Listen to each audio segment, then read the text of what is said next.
Здравейте, днес с нас е Карамфил Божиков, бивш учител на някой от нас. Ще желаете ли да разкажете малко за себе си? Здравейте, момичета, здравейте на всички, които гледат подкаста. Много се радвам, че съм гост във вашето предаване.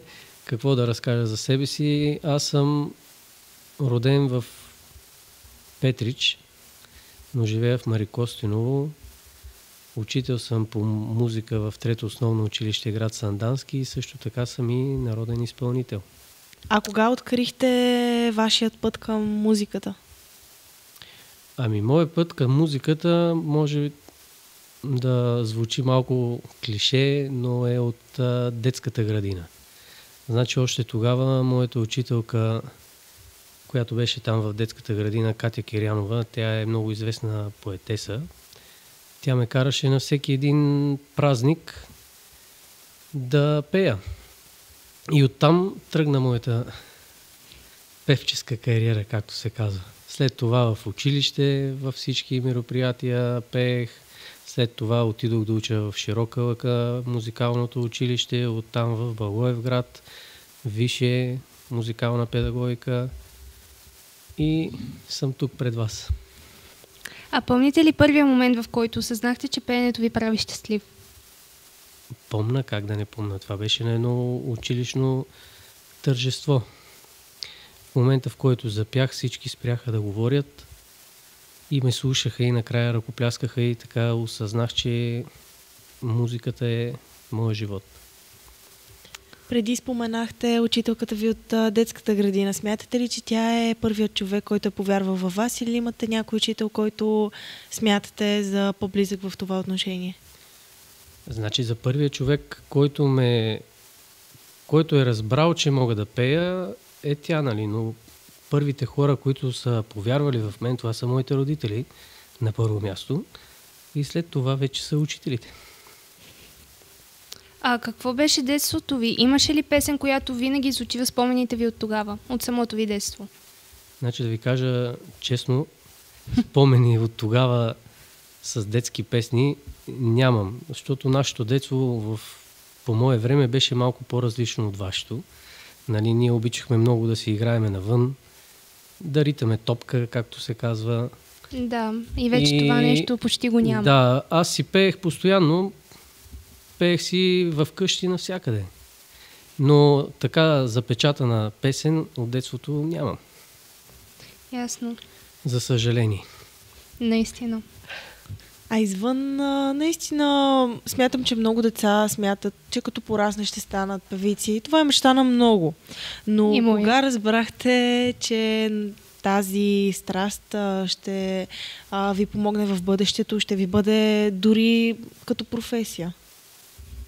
Кога разбрах? Когато се сблъсках с музиката. В смисъл, когато завърших студентството, когато свърши, почнах да се занимавам вече и професионално с пеене и песента стана част от моя живот. Нямаше ден да не минава в песни. Аз имам един отделен въпрос. Как по-точно може да се влезе в музикална академия, защото аз имам нещо като такива планове и аз се интересувам от музика. В музикална академия се влиза много трудно. Знам. Трябва първо да сте много добре с солфежа, след това зависи с какво искате да кандидатствате, дали с пеене, дали с някакъв инструмент. Защото аз разбрах, че може да се кандидатства и с пеене, и с инструмент. Може. Зависи където се запишеш. Зависи, да.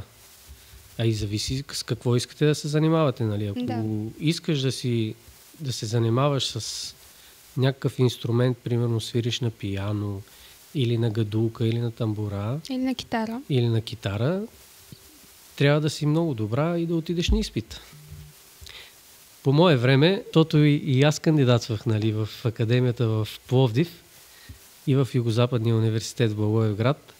Изпита ми беше по мое време 10 песни, 5 бавни и 5 бързи от всички фолклорни области. Вие фолклорните области ги знаете, защото сте учили при мен и сте ги учили. Надявам се да ги помните. Помним ги. Значи трябва да знаете от всичките фолклорни области по една песен Явявате се на изпит, също има изпит по солфеж. Солфеж знаете какво е? Да.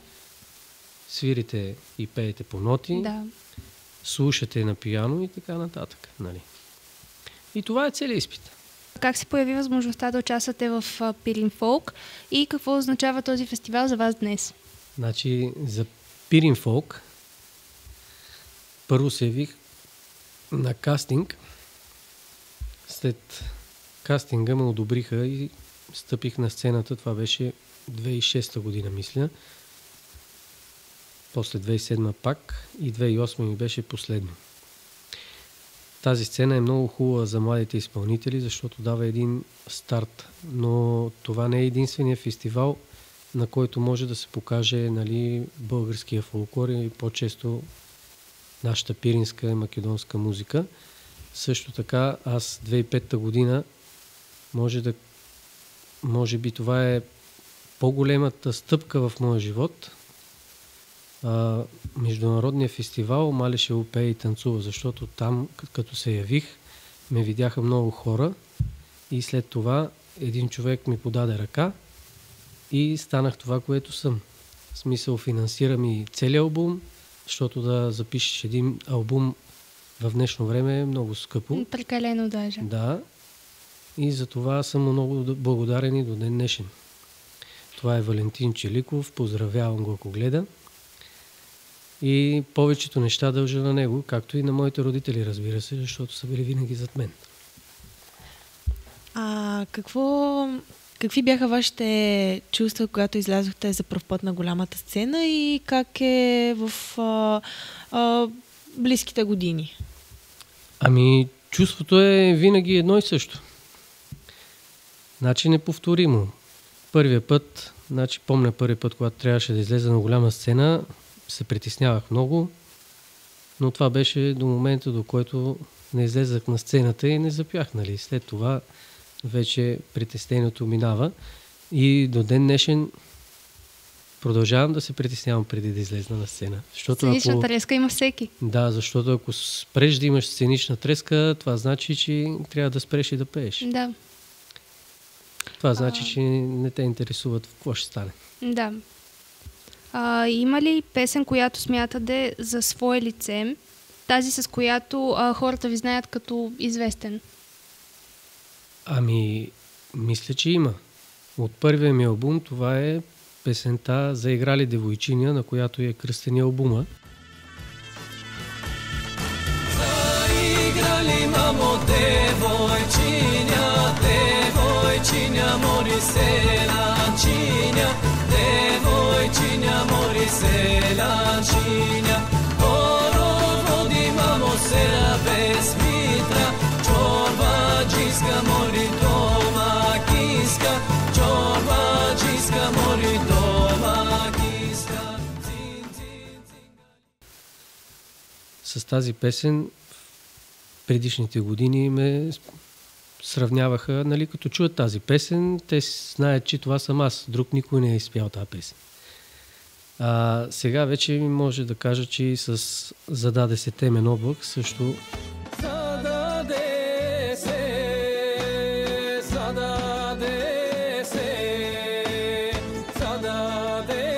се темен облак, по река.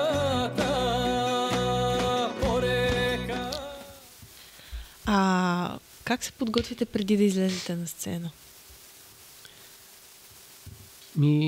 Как да се подготвям? Стоя зад сцената по-точно и си мълча и се съсредоточавам върху песните, които ще трябва да изпея, и излизам. Правите ли някакви тренировки преди това, смисъл, за да си разгреете гласа? Разбира се, разпявам се, защото ако не се разпееш, то трудно ще излезне нещо. Какво ви дава силата да продължавате след толкова години на сцената? Обратната връзка, значи сила ми дава публиката. Като видя, че публиката пее с мен и се радва, значи чувството е взаимно. Да, и усещам, че оставам нещо след себе си. Нещо хубаво. Българският фолклор е необятен. Какво ви харесва най-много в него? В него ми харесва това, че той е чист и неповторим, няма фалш и няма такива неща. В него се говори за любов, за страдание и за всичко това, и което... за легенди. Да, и за легенди, за всичко, което не обгръща. И това ми харесва в него. А кои са вашите лични музикални вдъхновения, например, изпълнители, с които сте израснали и които уважавате? Кой ви е дал пример? Значи, пример съм взимал от Никола Бадев, от Костадин Гугов. Това са все певци, които аз много зачитам и много съм слушал през годините. Също така и моя колега Иван Дяков. Това са певците, а искам много да благодаря на моята учителка по народно пеене, която ми беше в Широка лъка, Мариана Манолева. Тя също е и действаща певица и от нея съм взел всичко това, което знам. Какво смятате, че прави една народна песен вечна? Вечно го прави точно това, което казах, любовта, защото в нея се пее за любов. Любовта никога няма да изчезне, както и страданието няма да изчезне. Като цяло емоциите. Да, емоциите, които ги имаме. А как реагира публиката на вас днес? Усещате ли, че хората отново търсят живота в истинската музика? Ами да, напоследък забелязвам, че на повече от концертите има много млади хора, които се радват и играят, знаят всичките хора. И ти като го погледнеш този човек, че се радва искрено от среща, това е всичко, което може да ме радва мене. А случвало ли ви се, например, докато пеете, публиката да запее заедно с вас? Разбира се, много пъти. А какво е чувството? Ами чувството е неповторимо. Ако трябва да опишете сцената с една дума, коя би била тя? Живот. Или дом. Защото аз прекарвам много от времето си там, на сцената. Да, то като цяло това, което разбрахме до сега, вие сте израснал там по тази логика. Да. И това ви е като втори дом. Има един стереотип, че учителите по музика слушат само народна музика, не харесват останалите жанрове. Така ли е при вас? Значи аз харесвам всички жанрове музика, но харесвам стойностната музика. Иначе, да бъда честен, аз нямам време да слушам музика. Като учител по музика. Да. Но харесвам всички жанрове музика, и българска естрада, и поп-фолк харесвам, но стойностния поп-фолк, а не това пошлото, което е сега по телевизията. Ретрото, демек. И ретрото не точно, защото и в ретрото има много пошли неща. Да. Говориме за стойностна музика, която има чувство в нея. Напоследък също излиза много музика, да, хубави балади и така нататък. Да. Което стигаме до там, до чувството. Като пеят в една песен за нещо, което ти можеш да преживееш или си го преживял, тази песен ще се запомни за бъдеще. Да, за това, например, изпълнители като Меди имат толкова много, излизат на толкова голяма сцена. Да, защото пее точно за това. И все пак е учил Широка лъка и знае защо става въпрос. За това пее такива песни. Вие знаете отличен опит. Да, да сте го чули да пее песен като другите? Не. С глупости в нея. Какво ви кара да се връщате отново и отново към фолклора, въпреки че светът се променя? Какво ме кара? Това, което казахме, начина по който ти отвръща публиката. Като видиш, че публиката ти отвръща с хубави емоции, няма как да не се връщаме към фолклора. Няма шанс да мина в другия жанр. Имал съм такива възможности, но съм ги отказал. Да. Имал ли сте нещо, което все още не сте направил в своята кариера, или смятате, че всичко, за което някога сте мечтал, вече е сбъднато? Няма как всичко, за което съм мечтал да е сбъднато, защото ако е сбъднато, трябва да спра да пея. Аз мечтая всеки ден и мечтая за напред да има много дискове зад гърба си, да оставя нещо на хората след мен, а и много се надявам учениците, които уча, да ги запаля, ако един да запаля към народната музика и да стане народен певец, значи ще съм си свършил работата. Ще се радвам след време да изпееме няколко песни с тях и да оставим нещо на бъдеще, за бъдеще време. А какво бихте казал на младите хора, които мечтаят да бъдат на сцената, но се страхуват да опитат? Ами да пробват. Защото страхът е за слабите, а музиката не обича страхливите хора. Трябва да опитват. Случвало ли ви се, например, да не сте доволен от някое свое изпълнение? И разбира се, че съм се случвал. Случвало ми се, когато не съм бил в кондиция, примерно, а е трябвало да отида на участие. Имало и такива моменти. Ние не сме компютри, всичко да върви. Не сме програмирани, както се казва. Да, всичко да върви както трябва по мет и масло. Винаги е имало изпълнения, които не съм ги харесвал, но се стрема следващото да е много по-добре. Ако имате възможност да изпеете една песен, която да остане след вас като следа, коя би била тя и защо?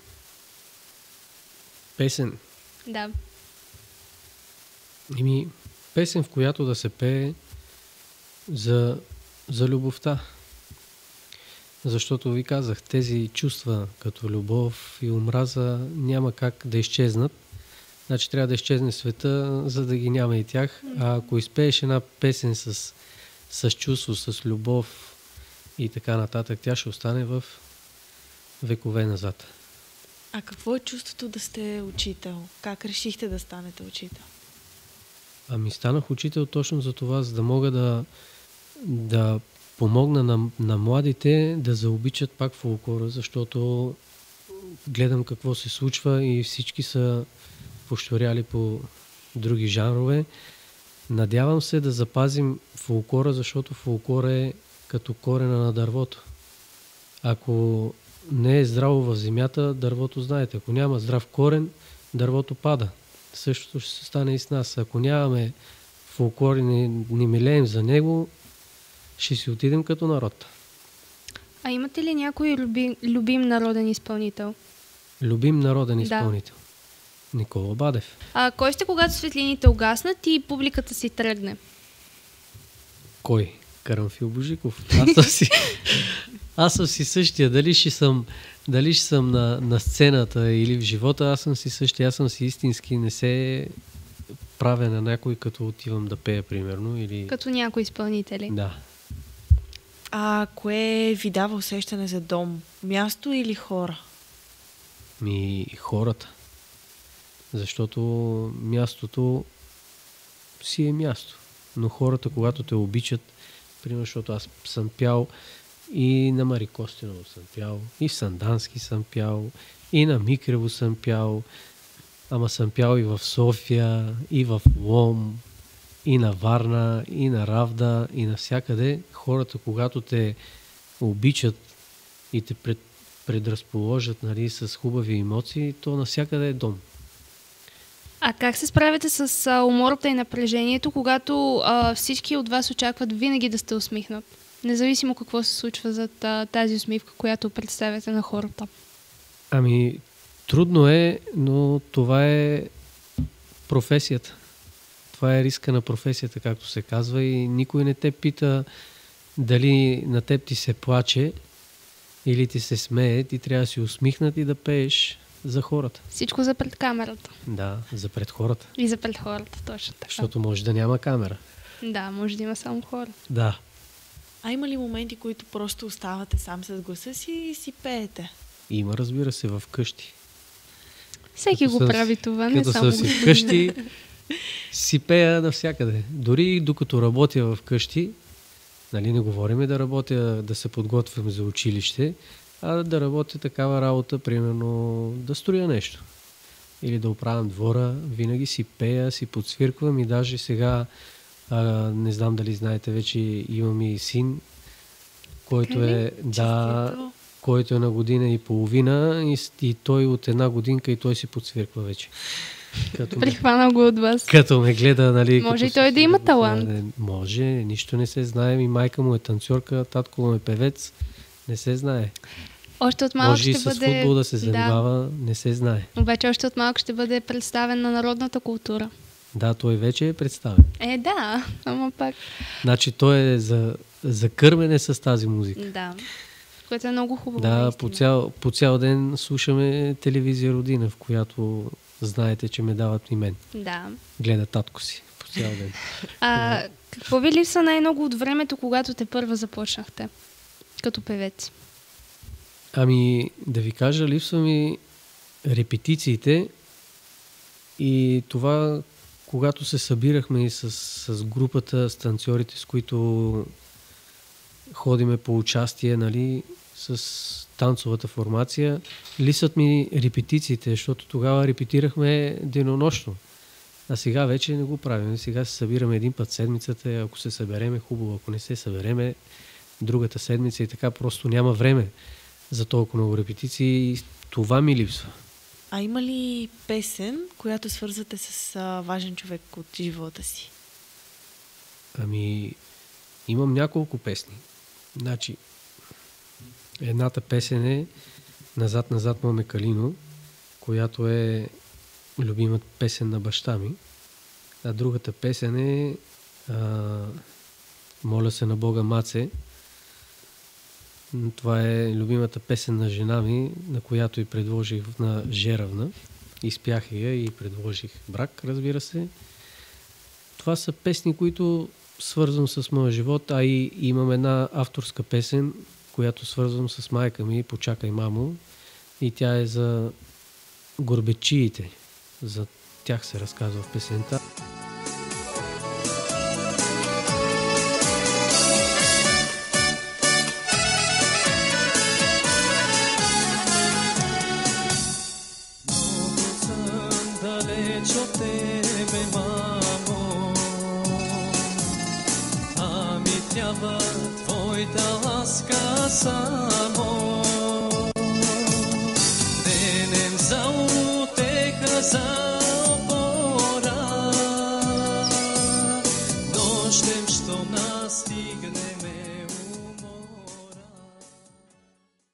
Може да си я пуснете да я чуете. Много хубава песен.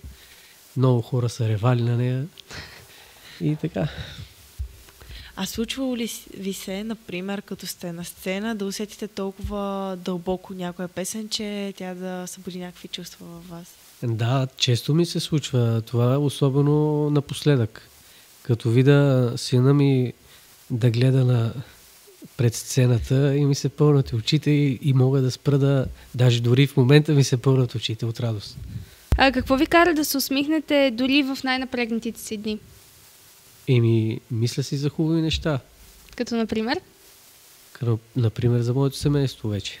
И какво научихте от публиката през годините, не само като изпълнител, но и като човек, когато сте имал допирна точка с публиката? Значи от публиката съм научил едно, че трябва да бъдеш себе си. Да не се правиш на някой, който не си, а да бъдеш земен. Да допускаш публиката близо до себе си и това е. Това нещо съм научил от тях. Ако не бяхте станал певец, смятате ли, че бихте бил учител или бихте се занимавал с нещо друго? Ако не бях станал певец, може би щях да съм футболист. Не знам. Но със сигурност нямаше да бъда учител. Ако не бях станал певец, защото честно да ви кажа, аз съм в училище заради това, за да покажа фолклора на младите, на децата, да покажа фолклора на България. Затова и, както знаете, в училище не съм държал много на другите неща, а най-много съм държал да знаят българския фолклор, да знаете фолклорните области, да знаете обичаи и така. И Това мога да кажа. А сега имам наистина един много важен въпрос. Как пазите гласа си не само физически, а и емоционално? Аз нито пуша, нито пия, не пия газирано. Така че по този начин си пазя гласа физически. А емоционално трудно е да се опази емоционално гласа. Не знам някой дали успява емоционално да си опази гласа. Примерно, когато получа някаква емоция, да продължа да пея. Да. Много трудно. Това наистина е много трудно. Да. А има ли моменти, в които песента ви помага да продължите напред? Разбира се, тук идва другото нещо, което си говорихме с вас за тъгата и за тези чувства. Нали? Когато си тъжен, може да пробвате и спеете си, ако ще е балада да е, ще ви мине със сигурност. Какво е за вас успеха днес и същото, което беше в началото? Дали е също, което е било в началото или за вас вече има друг смисъл? Успеха за мен е това да ме обичат хората и публиката.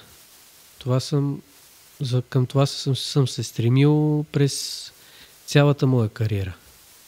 И в момента също се стремя. Старая се да бъда обичан от хората. Защото ако един изпълнител не е обичан от публиката, той няма място там. А какво ви вдъхновява най-много? Аплодисментите, думите на хората или чувството, че оставяте следа? Аплодисментите вдъхновяват най-много. Но и това, че оставам следа след себе си, също е вдъхновение, но то няма как. Те върват всички ръка за ръка. Тези неща, които каза, защото ако не ме обича публиката, то няма как да остане нещо след мене. Нали така? Да. И затова мисля, че всичко трябва да върви ръка за ръка. Ако можехте да изпратите едно послание към себе си в миналото, какво бихте му казали? Бих му казал да не се предава. Защото съм имал моменти, в които ми идвало, нали, да спра да пея и такива неща, но пак съм намирал сили, нали, и съм продължавал. Примерно като в Широка лъка, като учех, там беше много трудно и ми дадоха да свиря и на гадулка. Още по-трудно. Знаете, гадулката е най-трудният... Много труден инструмент е гадулката. Да, най-трудният народен инструмент. Да. Така че и втората година от моето учене в Широка лъка ми беше много така на предела да се откажа. Само заради един инструмент. Някой път. Имате ли такива послания към бъдещия себе си? Имам, да. Имам послания да в бъдеще, ако мога да съм толкова борбен, колкото съм бил в началото на моята кариера, ще е много хубаво. Понеже споменахте, че имате син, той най-вероятно като порасне ще гледа този подкаст. Какво бихте искал да му кажете? Искам да му кажа да стане един прекрасен човек, защото най-важното в този живот е да бъдеш човек с главно Ч. Нали, другото вече, дали ще стане нещо, дали няма да стане, това вече той сам ще си го реши, но искам и се моля да мога да го възпитам правилно, защото в днешно време е много трудно. С толкова много изкушения. Лоши примери. Да, и изкушения. Да, и изкушения, най-вече. С този интернет. И тези телефони. Какво бихте искал хората да почувстват, когато чуят вашия глас след години? Какво чувство бихте искал да им дадете? Какво чувство? Да. Ако може да е само приятни чувства да им давам, това може най-много да ме радва само. Защото ако не чувстват хубави неща, не мисля, че ще съм си свършил работата. Понеже споменахте, че желаете да будете само положителни емоции в хората. и вие сте учител. Има наистина много учители, които влияят отрицателно на ученици, карат ги да се чувстват ужасно. Смятате ли, че е имало някой ученик, който може да се почувства гадно заради вас? Ами надявам се да не е имало такъв ученик, а ако е имало, не съм го направил с такава цел, нали, да го унежа пред учениците или да го накарам да се чувства зле, а просто съм го направил, ако съм му направил някоя забележка, е било за негово добро, за да го накарам да направи нещо. Надявам се да не е имал такъв ученик. Да, но. А какво мислите по мнението с скорошната забрана от Министерството на образованието за телефоните? Значи аз съм с две ръце за тези телефони. За забрана на телефоните напълно. Ако питат мен, още от утре. Телефони не трябва да има в училище. Значи мястото на телефоните е да са в къщи или да си ги ползват някъде навън. В училище работа с телефони нямат. Те не могат да се средоточат. Когато телефона, дори и да е в шкафа, а дори и да, както правих аз и по ваше време и сега го правя, ги прибирам при мене на бюрото, трябва да са оставени. В момента, кажете си честно, когато съм влизал през вратата и вие трябва да оставите телефона веднага, защото ако не сте го оставили, аз го взимам и го прибирам. Да.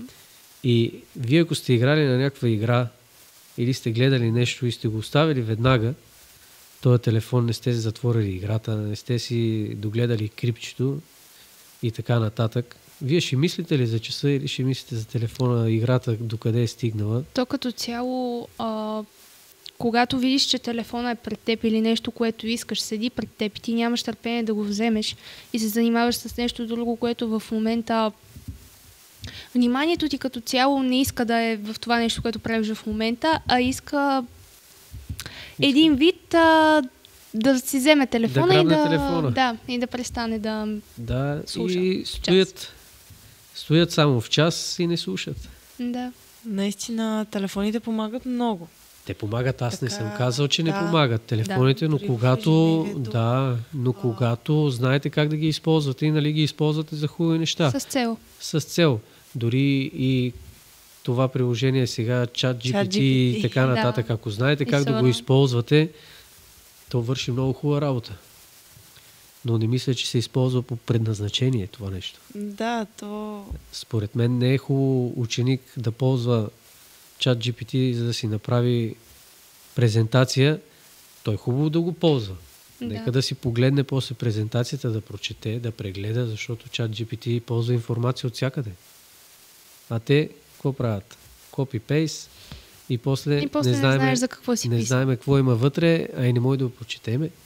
Да, по принцип тази информация, която се използва нали, от ChatGPT е налична в интернет. Да. Просто според мен е хубаво да се използва, например, има някоя много, много дълга статия, от която трябва да се извадят 2 изречения. Тогава вече наистина, или има някоя рецепта, която ти трябва, например, с определен... за да ти я намери бързо, но наистина трябва да така се спира и развитието на мозъка чрез тази прекалено бърза информация. И като заговорихме за изкуствен интелект, извинявай, че се прекъсвам, наскоро разбрах, че изкуственият интелект вече се ползва и за писане на песни. Ползва се, но изкуственият интелект няма как да направи това, което сме учили с вас, динамиката в песента. Да.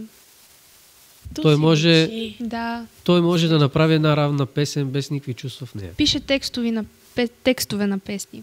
Да, може и да пише текстове, но пак няма да има чувство в този текст. Да. Защото един писател, когато напише един текст за даден изпълнител или за дадена песен, той вкарва всичко от себе си. Той вкарва и чувства, и любов, и всичко. А изкуственият интелект какво прави? Една програма, която пише някакви думи и това е. Да, според мен една песен, за да стане песен си, трябва първо да се усети. Защото така се изпява и по-истински. Точно, като първо цяло трябва... си е песен като песен. Да. Трябва да се усети и от автора на песента, който пише текста. И от композиторът, който ще напише музиката за тази песен и аранжимента, пък и от певеца, който ще трябва да я изпее и той трябва да я почувства. Да, той трябва да вкара всичкото си чувство в тази песен, за да я представи пред публиката и публиката да я хареса. Защото ако не вкара чувство и изпее просто е така да мине. Да се върнем на това с днешната музика. Мислите ли, че това, което повечето известни изпълнители правят, е прекалено еднакво, прекалено стереотипно? Ами, днешните изпълнители, които правят музика, нали, в другите жанрове, то дори и в народната музика, ако погледнете, има много изпълнители, които пеят едни и същи песни и правят така, че българския фолклор, примерно, има 20 песни и повече други песни няма, нали, в народната музика. Да. А има толкова много изворни песни, които могат да отидат да се намерят на терен, примерно да отидат да питат някой баба да им изпее някой песен, защото знаете, народната песен е какво? Тя се предава от уста на уста. Да. Както нашите баби са ни учили. Точно така. Те са се предавали поколение през поколение и някои песни даже се забравят вече, защото не са предадени. Да. Защото не е имало някой да отиде да ги попита тези стари хора, нали, да им изпеят тази песен и да я запишат и така. В момента има толкова много техника, с която може да отидеме някъде и да запишеме цял ден да ги караме да пеят. Аз съм сигурен, че има стари хора, които ако седнеш с тях да си говориш, цял ден ще пеят и песен няма да повторят. Да, има много стари хора, които искат да запазят традициите, колкото се може да ги запазят. Да, аз по принцип нали, съм от Дамяница, там имахме една баба и тя не можеше много да се движи, седеше си по цял ден на столчето и като мине някой, ела баба да ти изпее една песен, на кой си, и всеки път нещо различно говорихме си с нея. Да, за нея това е бил начин на живот вече. Да. И си е търсила на някой да предаде нещо, ама няма кой да го вземе. А защо? Постоянно защото къване някъде другаде. Да, точно така. Телефоните най-вероятно. Не само, ние по принцип живеем в едно много забързано ежедневие. Да, за съжаление. Като гледам учениците как се държат в училище, проблема е много. Аз си мислех, че голям. при нас е зле, като бяхме в трето. Не, сега още по-зле. Да, сега още по-зле. Според мен половината ученици гледат през тебе и не виждат нищо. Да. В смисъл, те не слушат. Те ги няма. Или слушат колкото и само единствено заради оценката. Не, те не слушат. В смисъл, не говориме за да правят пакости. Те не те слушат. Mm-hmm. В смисъл, не слушат. Какво говориш? Да. През едното излиза, през другото излиза. Той е някъде на друго място. Mm-hmm. Най-вероятно виртуално някъде. Според мен на това се дължи тези телефони, които са тук и пред нас.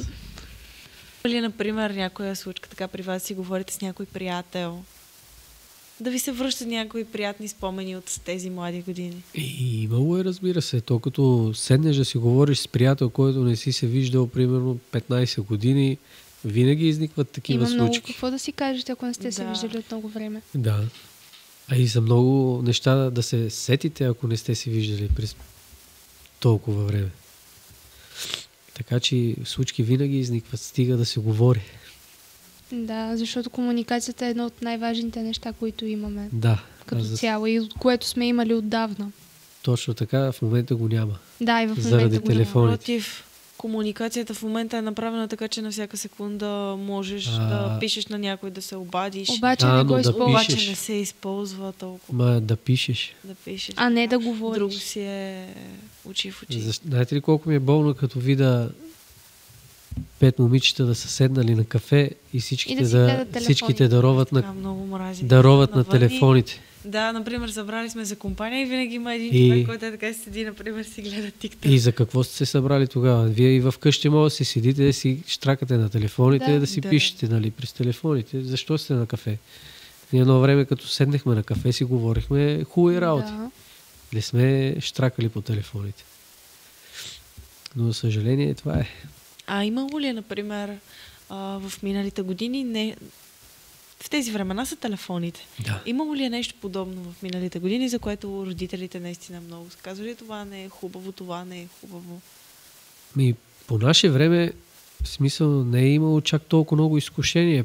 По мое време телевизия се гледаше от 5 след обед до 10 вечерта и после нямаше телевизия. Идваше чак в 8 сутринта и до 12 часа на обед и от 12 до 5 нямаше какво да гледаш по телевизията, защото имаше 2 канала и те спираха предаването в 12 часа. Така че нямахме толкова много изкушения, които да ни правят. На нас са ни правили забележки родителите да се прибираме на време и да си учиме уроците. Други забележки не са ни правили.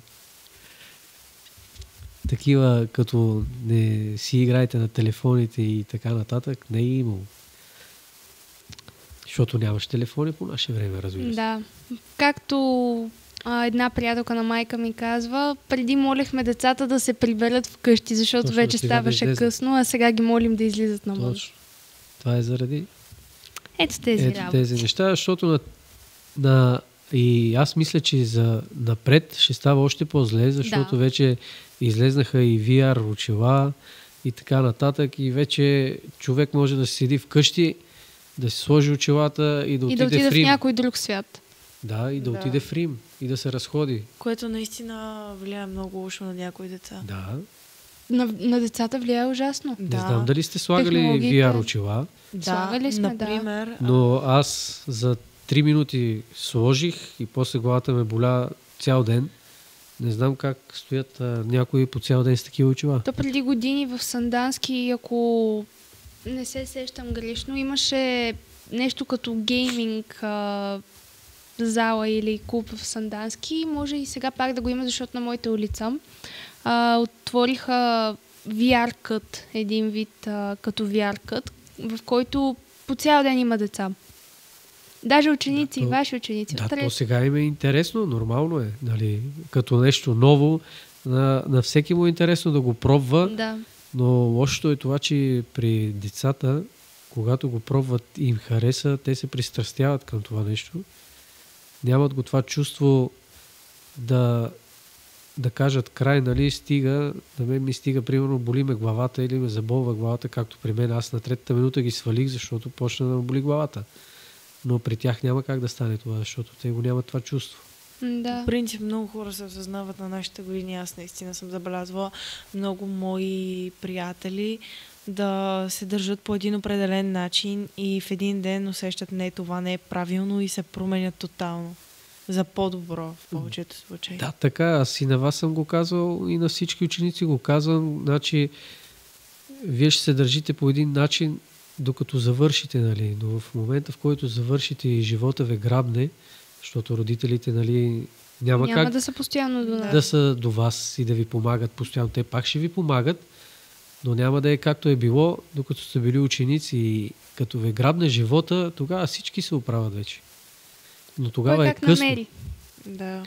Защото на някой може да ги грабне живота и на 40, може да ги грабне и на 50, не се знае, нали, доколко ще му помагат родителите. И мисля, че това е грешката на днешните родители като нас, нали, защото вече и аз съм родител, това да се стараем да угаждаме на децата, да им угаждаме всичко, което искат. Много добре разбирам. Да имат всичко, което искат. Не може да имаш всичко, което искаш.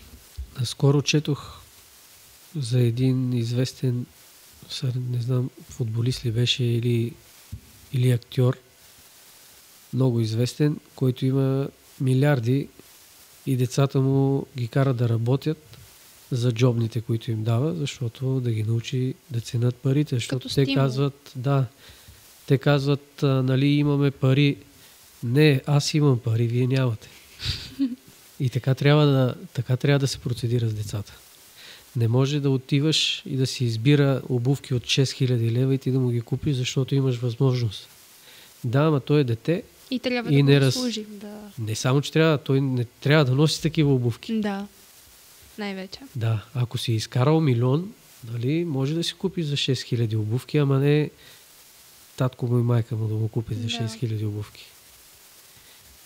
такива неща, а всичките родители гледат това да правят.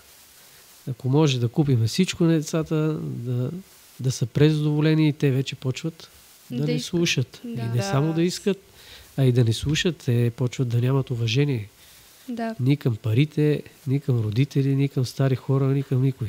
Аз наскоро започнах работа и постоянно преди мамо, да ми вземеш те обувки, те са само 200 лева, или пък това е само 150, не е толкова скъпо, всички го имат.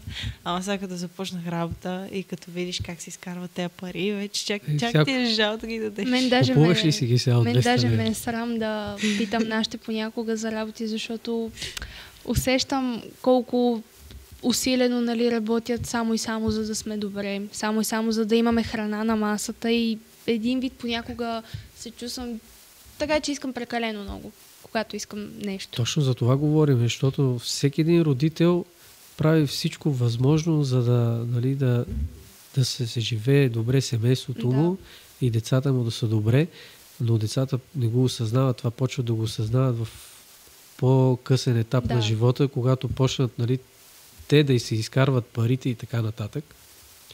А това е проблем на нас, защото ние не сме ме научили така да правите.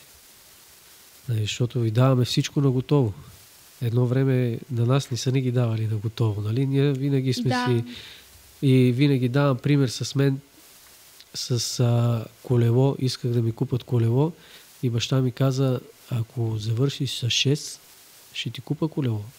Ама аз така и не завърших тази година с пълно 6 и така колело не ми купиха. Карах колелото карах колелото на сестра ми. Да, съм карал колело, но нямах мое лично. Защото не съм си свършил работата. Ако си бях свършил работата, щяха да ми купат колело. А в днешно време какво искам колело? Заповядай колело. Искам самолет? Заповядай самолет. Няма проблем. Аз гледам как стоят нещата. Да, а и отделно на това не е въобще полезно. Тук искам да се обърна към родителите на по-малки деца, които са от 1-2 години. Не им давайте още от сега телефони. Защото те един вид поудяват, като им дадеш телефон и след това тръгнеш да им го взимаш. То не мога да му го вземеш после. Да, и после не можеш да му го вземеш. То наистина обяснява. Изпада в истерия. Получава се екранна зависимост, която граничи с аутизма и затова вече в държавата, ако не в държавата, в цял свет вече има много аутисти. Те повечето от тях не са аутисти, а са екранно зависими и ако спрат да гледат екраните, може би да се оправят. Да. Само, че няма кой да им ги спре. Защото на едно дете, като вземеш телефона и той ревне, и родителите го дават моментално. Не могат да гледат децата как реват и така. Но не трябва, не до 2. Не трябва до 6 години да пипат телефон. Да, до 6 годишна възраст не трябва телефон да им се дава. Защото тогава се развива мозъка и е най-хубаво да не гледат екрани. Да, трябва първо да започне осъзнатия живот. Да, и аз си признавам, че и на мен от спомените, които имам от много ранна възраст, смисъл са ми давали, пускали са ми на лаптопа на баща ми един вид дискове с детски филмчета. Да. Което мисля, че това е един вид по-приемливия вариант. Отколкото детските филмчета, които в момента се показват на децата, защото те имат прекалено изкрящи цветове, които карат децата един вид да се... В днешно време, ако питаш мен, няма детски филмчета. Да, няма детски филмчета. Да може да ме убедят, че детско филмче е филмче, на което му фръква на някой главата и пръска кръв. И това да го гледа 3-годишно дете. Случвало ли ви се, например, да излезете на сцена и самият микрофон да не е както трябва? Случвало ви се и то много пъти. И да мислите, че звучите ужасно, но всъщност да идва от микрофона. Да, то в много от случаите ми се е случвало това нещо и то за нарочно ми са го правили озвучители, по-точно музиканти. Позната ситуация. Защото един озвучител, както може да направи певеца да звучи уникално, така може да те свали на земята. Колко и добре да пееш, ако микрофона не ти е настроен както трябва, ти се губи някои от средните чистоти на гласа и така нататък, то гласа не може да излезе с цялата си пляскавост и направо може да те срине. Колко и да си известен, може да се случи това нещо. Да. Ако някой иска да ти го направи, спокойно може да ти го направи. И в такива ситуации изпълнителите трябва да знаят как да реагират и какво да направят по въпроса, ако някой се опита да направи такова нещо. Или има проблем с озвучаване. Да, отиваш и си нагласяш нещата. Според мен не винаги нарочно, има някои хора, които просто не знаят как се работи с това.